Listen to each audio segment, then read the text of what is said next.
la grande tribulation. L'enlèvement de l'Église avant la grande tribulation est faux. L'enseignement qui dit une partie de l'Église du Christ sera enlevée avant la grande tribulation et l'autre partie de l'Église passera par la grande tribulation n'est pas évangélique ou est ridicule. 2 Thessaloniciens 2, 1 à 3 m'empêche d'accepter une interprétation de cette nature. Paul dit, pour ce qui concerne l'avènement de notre Seigneur Jésus-Christ et notre réunion avec lui, nous vous prions, frères, de ne pas vous laisser facilement ébranler de votre bon sens et de ne pas vous laisser troubler, soit par quelque inspiration, soit par quelques paroles ou par quelques lettres qu'on dirait venir de nous, comme si le jour du Seigneur était déjà là.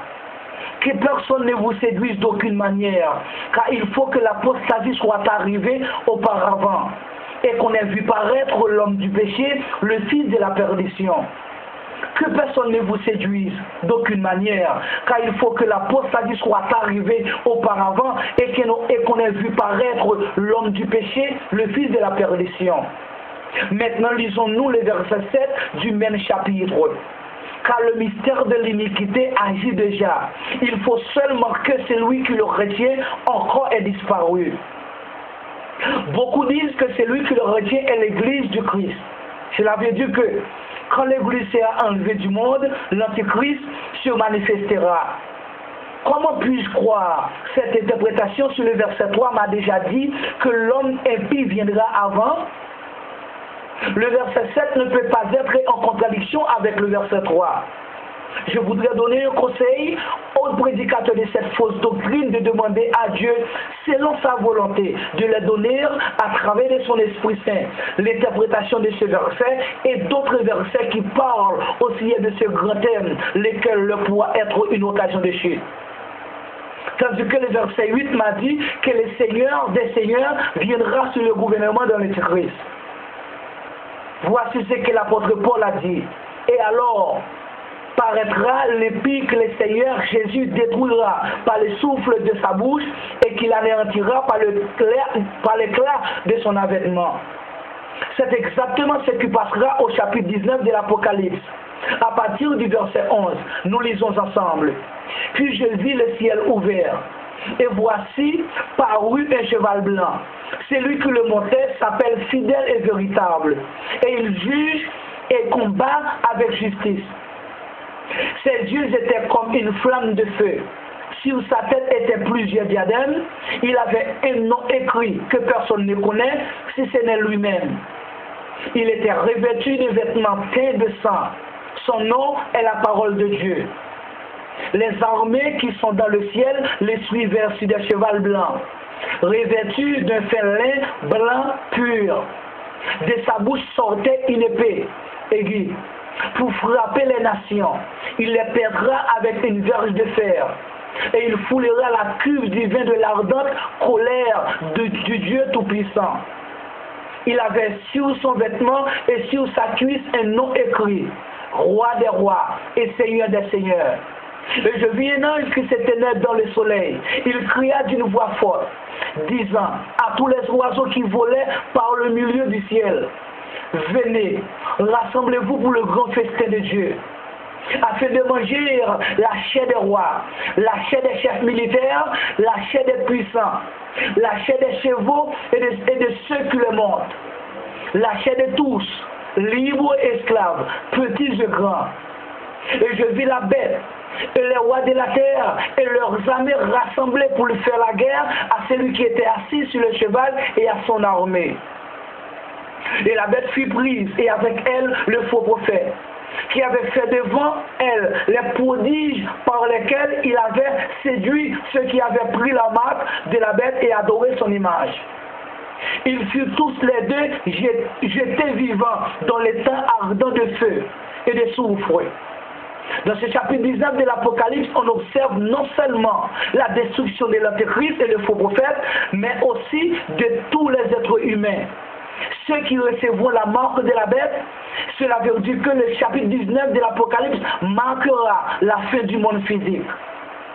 Les versets 17, 18 et 21 du même chapitre 19 nous parlent de la destruction totale de tous, ceux qui porteront la marque de la bête sur le main ou sur le front, ceux dont le nom n'a pas été écrit dès la fondation du monde dans le livre de vie. Lisons ensemble le verset 17. Je vis un œil qui s'était net dans les soleils, et il cria d'une voix forte, disant à tous, les oiseaux qui volaient par le milieu du ciel, venez, rassemblez-vous pour le grand festin de Dieu. Naturellement parlant, les invités au festin de Dieu seront les oiseaux. Les invités ne seront pas les chrétiens, comme beaucoup le croient. Cela veut dire que ceux qui croient dans l'enlèvement de l'Église avant la grande tribulation, ou bien les pré-tribulationnistes, si les chrétiens sont les l'époux de l'agneau, ils ne pourront pas être à la fois les invités. Dans un festin ou dans une noce, les invités doivent recevoir quelque chose pour manger et pour boire de la part du maître de la noce. Dieu étant maître de la noce, qu'est-ce qu'il va offrir à ses invités, les oiseaux, de la noce de son fils? Le verset 18 a répondu cette question comme ça. Afin de manger la chair des rois, la chair des chefs militaires, la chair des puissants, la chair des chevaux et de ceux qui le montent, la chair de tous, libres, esclaves, petits et grands. Et le verset 11 dit, et les autres furent tués par le paix qui sortait de la bouche de celui qui était assis sur le cheval.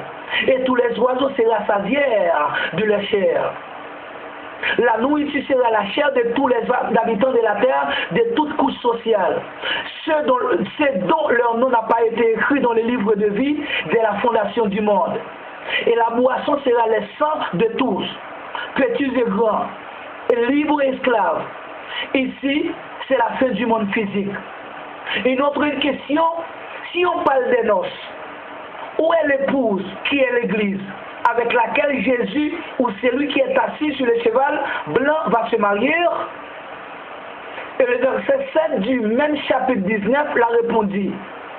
Réjouissons-nous et soyons dans l'allégresse et donnons-lui gloire, car les noces de l'agneau sont venues et son épouse s'est préparée.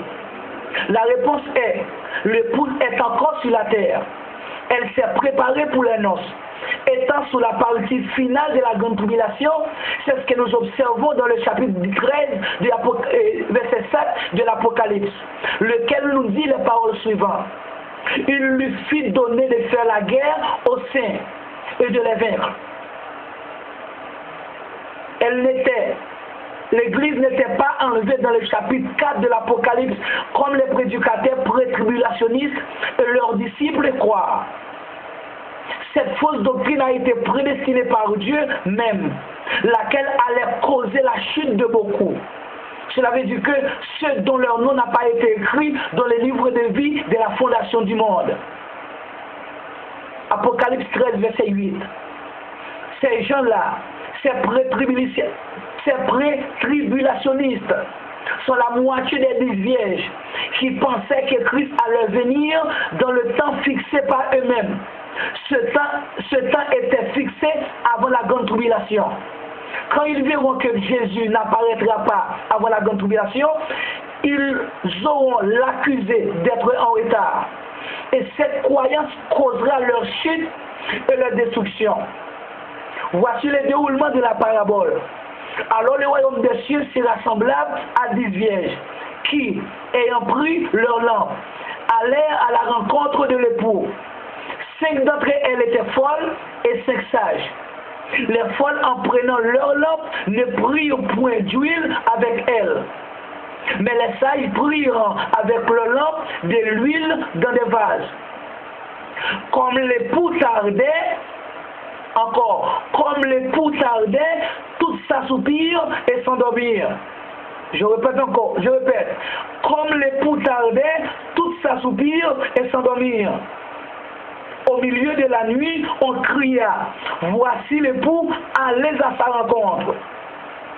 Alors, toutes ces vierges se réveillèrent et préparèrent le lampe. Les folles dirent aux sages, donnez-nous de votre huile, car nos lampes s'éteignent. Les sages répondirent, non, il n'y en aurait pas assez pour nous et pour vous.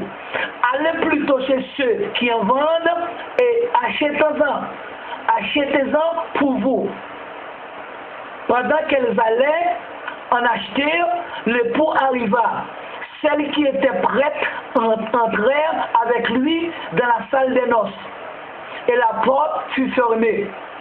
Plus tard, les autres vieilles vinrent et dirent, Seigneur, Seigneur, ouvre-nous. Mais il répondit, je vous l'ai dit en vérité, je ne vous connais pas. Chapitre 13 de l'Apocalypse nous parle de la grande tribulation, où les saints de Dieu, où les chrétiens devront souffrir, seront tués et seront mis en prison par l'Antéchrist, parce qu'ils n'auront pas accepté la marque sur leur main ou sur leur front. Les 1260 jours, ou 42 mois, ou 3 ans et demi de la grande tribulation, ce sera un moment des ténèbres. C'est le désert que l'apôtre Jean a mentionné dans le chapitre 12 de l'Apocalypse, où la femme, l'épouse du Christ, va être nourrie pendant 1260 jours. La grande tribulation est considérée comme un désert contre les chrétiens, parce qu'ils ne seront pas permis d'acheter et de vendre sans avoir la marque de la bête, sur les mains ou sur le front. Ils n'auront aucun droit de fonctionnement social. Le droit étant citoyen du monde sera exclu sur toute la planète jusqu'à ôter leur vie. C'est ce désert de ténèbres que les sectes folles ou les pré-tribulationnistes destinés pour la destruction verront et auront conscience dès que leurs lampes n'auront pas assez d'huile pour traverser ce désert de ténèbres. Et après la grande tribulation accomplie dans le désert spirituel qui représentera les ténèbres qui causeront la chute des sectes folles, viendra le jour du Seigneur, le grand jour des noces de l'agneau avec ses 5 sages, dans le chapitre 19 de l'Apocalypse. C'est exactement ce que notre Seigneur a dit dans la parabole des 10 vierges. Après que les sectes folles allaient acheter d'huile pour mettre dans le lampe, et le pot arriva et les 5 sages qui étaient prêts entrèrent dans la salle des noces avec lui. Et la porte fut fermée. Les noces arriveront après la grande tribulation, après le désert des ténèbres, après la mort et l'emprisonnement des chrétiens. Apocalypse 13, versets 7, 9 et 10. Jusqu'avant l'arrivée du jour des noces, sous l'Antéchrist, les 2 prophètes du chapitre 11 de l'Apocalypse devront être tués aussi par le même Antéchrist. Et viendra la destruction de la femme du chapitre 17 de l'Apocalypse, la grande Babylone, la grande ville qui est construite sur les 7 montagnes, laquelle domine sur les rois de la terre, sur beaucoup de peuples, des foules, des nations et des langues. Dieu sera l'auteur intellectuel de cette destruction, et tandis que l'Antéchrist et ses rois seront les auteurs physiques d'elle. C'est l'Apocalypse 17, versets 16 et 17. Et ensuite, dans le chapitre 19, viendra le grand jour du Seigneur, le jour des noces de l'agneau, avec son épouse, qui est l'Église, qui se figure dans le verset 7 du même chapitre dans lequel Jean a mentionné la destruction de l'Antéchrist, du faux prophète, et tous ceux qui porteront la marque de la bête sur les mains ou sur le front. On constate ici, dans le chapitre 19, la fin du monde physique. Et dans le chapitre 20 de l'Apocalypse, on observe le commencement du monde spirituel, avec la résurrection des martyrs en Christ, à cause de la parole de Dieu, du témoignage de Jésus. Ceux qui n'avaient pas adoré la bête, ni son image, et qui n'avaient pas reçu la marque sur leur front ou sur leurs mains. Ils revinrent à la vie et ils régnèrent avec Christ pendant 1000 ans. Dans 2 Thessaloniciens 2, l'apôtre Paul parle de l'enlèvement de l'Église. Et dans le chapitre 20 de l'Apocalypse, l'apôtre Jean nous parle de résurrection des morts en Christ. Par conséquent, ici, dans ce chapitre 20 de l'Apocalypse, l'enlèvement de l'Église du Christ aura lieu pour rencontrer le Seigneur dans les airs. Comme Paul l'avait dit dans 1 Thessaloniciens 4, verset 17. Notre mission terrestre prendra fin en vue de commencer seule du ciel, laquelle commencera dans le chapitre 7 de l'Apocalypse, où l'apôtre Jean avait vu une grande foule que personne ne pouvait compter, de toutes nations, de toutes tribus, de tout peuple et de toute langue. Ils se tenaient devant le trône et devant l'agneau, revêtus de robes blanches et de palmes dans leurs mains. Et ils criaient d'une voix forte en disant: le salut est à notre Dieu qui est assis sur le trône et à l'agneau.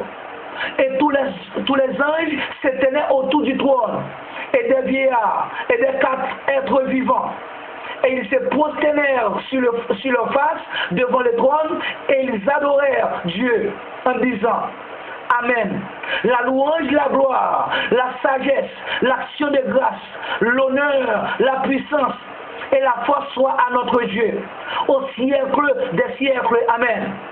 L'un des vieillards prit la parole et me dit: ceux qui sont revêtus de robes blanches, qui sont-ils et d'où sont-ils venus?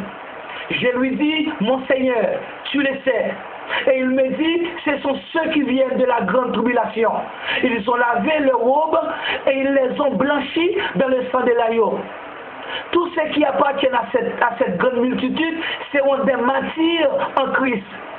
Ici, Jean ne faisait pas mention de notre groupe qui allait au ciel sans souffrance, qui se trouverait parmi cette multitude, comme les pré-tribulationnistes pensent y aller sans souffrance.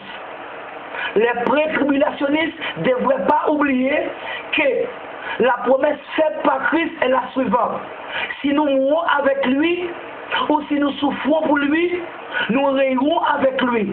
Et non seulement croire en lui, mais souffrir pour lui. Ce sont les martyrs en Christ qui auront part avec lui dans le règne millénaire. Et ceux qui ne seront pas figurés dans le règne millénaire avec Christ ne feront pas partie de ces brebis. Apocalypse 20, verset 4 à 6, Philippiens 1, 29, Jean 10, verset 26. Tous ces versets nous donnent plus de raisons de dire que la doctrine pré-tribulationniste est fausse, erronée, sans fondement, imaginaire, fallacieuse et inventée. Cela veut dire que c'est une tromperie, c'est une falsification, c'est une fourberie, c'est une matoiserie, c'est l'hypocrisie, laquelle causera leur propre chute, leur propre ruine, leur propre destruction. Amen.